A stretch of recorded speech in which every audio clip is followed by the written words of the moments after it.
Ladies and gentlemen, boys and girls, another great game from EGL for you here. Unfortunately, I have something bad to report. This is actually game 3 of 3 in the losers bracket finals. That has something to do with the computers corrupting one of the replay files, so I wasn't able to get the entire series worth of replays to cast. However, I am able to get game 3, so obviously the first two games were tied up 1-1, and it is going to be a very epic PvP between the orange Protoss spawning at the top right location of Shakuras Plateau, and of course the blue Protoss spawning at the bottom location. It is 4K's DreAm. Now, they were saying just now that the loser is going to be, has to beat the Zerg. Is that going to be a deal? And of course that will be a deal. Lowland Lions O'Reilly is already in the grand final because he was the one that knocked Dignitas BlinG into the loser bracket. In the first game of the lower bracket finals, BlinG managed to take DreAm, but in the second game, DreAm fought back with a very nice PvP victory, and therefore it's going to go down to the wire. The winner of this game will go to face O'Reilly in the grand final, of course starting with a deficit 0-2 down because they came from the lower bracket.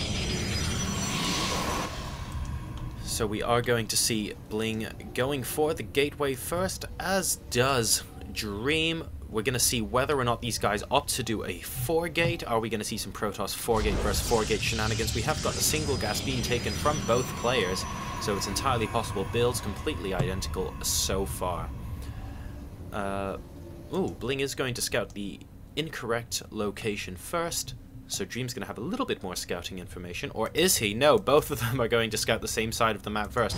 I believe, actually, on this version of Shakuras, it's cross-pawns first, so I'm surprised that both players are checking both locations. But never mind, they're going to find out where each other are anyway, and it's not going to make too much of a difference. We do have the cybernetics core going down a shade earlier for 4K's DreAm, and BlinG also getting his as well, so it's possible we're still going to see 4-gate on 4-gate. We're going to have to wait and see.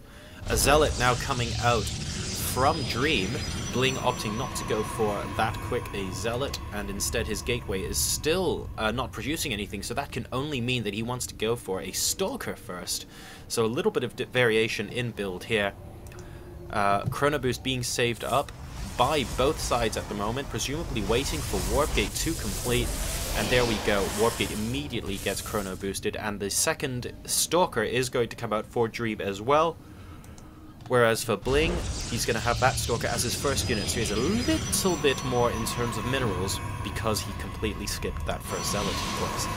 This probe just going to get all the scouting info. He knows, of course, that DreAm went Zealot first, so he skipped that first Zealot just to get a little bit of an advantage, potentially.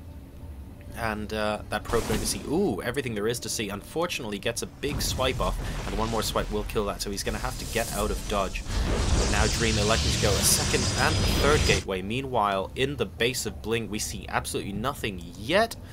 That, oh wow, that Stalker is coming out. That Warp Gate is also popping out, but not too much Chrono Boost being used on it, and we have got a second gateway also popping out from BlinG, as well as a third gateway, so I'm not exactly sure. It looks like, to be honest, DreAm is just ever so slightly faster, and we have got the 4-gate coming out from DreAm. So we've got a 3-gate coming out from BlinG and a 4-gate coming out from DreAm. We're going to wait and see what happens here.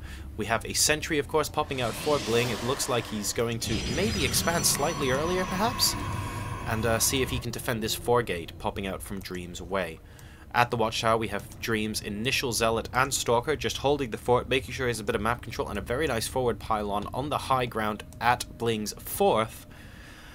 That is going to help him get units into the battle faster, and it also hasn't been scouted by BlinG yet, so that's going to give DreAm a small advantage when he decides to push out. It looks like he's going to be pushing out here with a Zealot and a couple of Stalkers.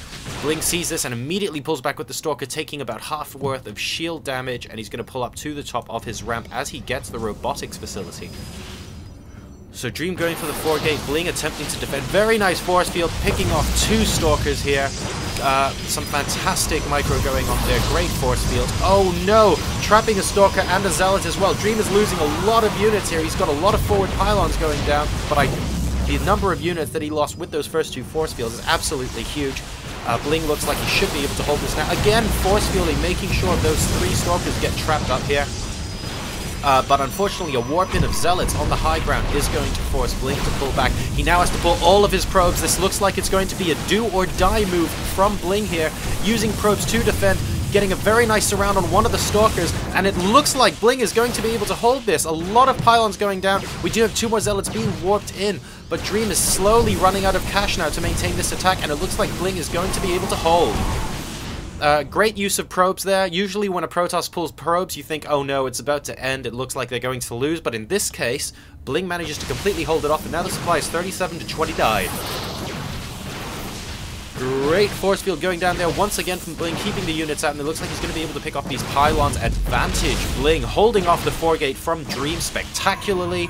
And it looks like we're going to go into a mid-game battle. The robo is, of course, up. We're getting that observer out from BlinG now, so it looks like he's not going to be able to get force fielded out of DreAm's base because, of course, once the Stalkers are able to see the high ground via the observer, they're going to be able to shoot as well. However, we've got the Twilight Council going down, so I suspect BlinG is going to use that Blink. BlinG, DreAm. Wow, so many things I can get wrong in this game. They all sound so similar to each other. But we have got the Blink going down for BlinG so that he can attack DreAm. And I suspect the counterattack from BlinG is going to be incredibly strong. The army size now, we've got 48 supply to 34, and BlinG now hitting the 50 mark as well. This is going to be absolutely huge for BlinG when he pops out. The Twilight Council does finish, and we have got the Blink immediately starting and getting chrono boosted out. So this counterattack is going to be very powerful. Leading with the Observer, of course. Still hasn't found this forward pylon, but isn't going to matter. DreAm just in survival mode right now. We've got 6 Stalkers, 3 Sentries, and 2 Zealots marching their way to DreAm's base. DreAm, of course, completely ready to defend. He's going to be warping in as many units as he can to try and hold off this ramp. This Sentry does have enough energy for a force field, and he's going to be trying to hold BlinG off as fast as possible. Unfortunately, this Observer is going to have a say in things, and BlinG is now halfway done. DreAm does have his first Immortal popping out, and that's going to be huge in playing a role in defense. We've also got the Robotic Space, so he's going to follow this up with a couple of Colossi. Meanwhile, here we go. Oh no, some very nice offensive force fields from BlinG there, trying to pick off a couple of Zealots, doing a reasonably good job of it, but the Immortal is now on the high ground, shooting down. It is being targeted down by the Stalkers, though, because the Observer is out, and the Immortal does go down. Some force fields going down from both players, and it looks like BlinG is just about being held out of DreAm's base. Both players going to reset. A single Stalker going to check out what the situation is. DreAm, of course, is going to pick it off, and therefore he's going to have to move out. We've got a couple of sentries here. Force field still available from both sides, being very cagey at the moment, and here we go. Force field making him waste the energy and then blinking back. Now DreAm technically has no more force fields. He's going to have to warp in a sentry now, but it doesn't look like it's going to happen. Instead, he's making that second Immortal, and oh my. So DreAm is going to be powerless to stop BlinG from coming up the ramp, and that might end up proving crucial. Some nice Blink micro there from BlinG. One more force field does go down, but these Zealots do get picked off. The Observer is going to be able to see the high ground, and it looks like BlinG is just going to be able to blink in. And we're waiting for the blink. Look, we have all the Stalkers positioned to blink up now, but oh, hang on a second. He's going to hold off at the ramp just long enough to kill these Zealots. Going to kite back and quickly destroy that, and I suspect we're going to see, there we go, the offensive blink onto the high ground. BlinG looks like he has a sizable advantage over DreAm now, and I can't really see DreAm coming back from this. Well played. GG. Good luck in the finals. Thank you very much. DreAm leaves, and in Game 3, Dignitas BlinG takes out DreAm to proceed back into the Grand Finals, playing a 2-0 deficit against Lowland Lions. Oh, really?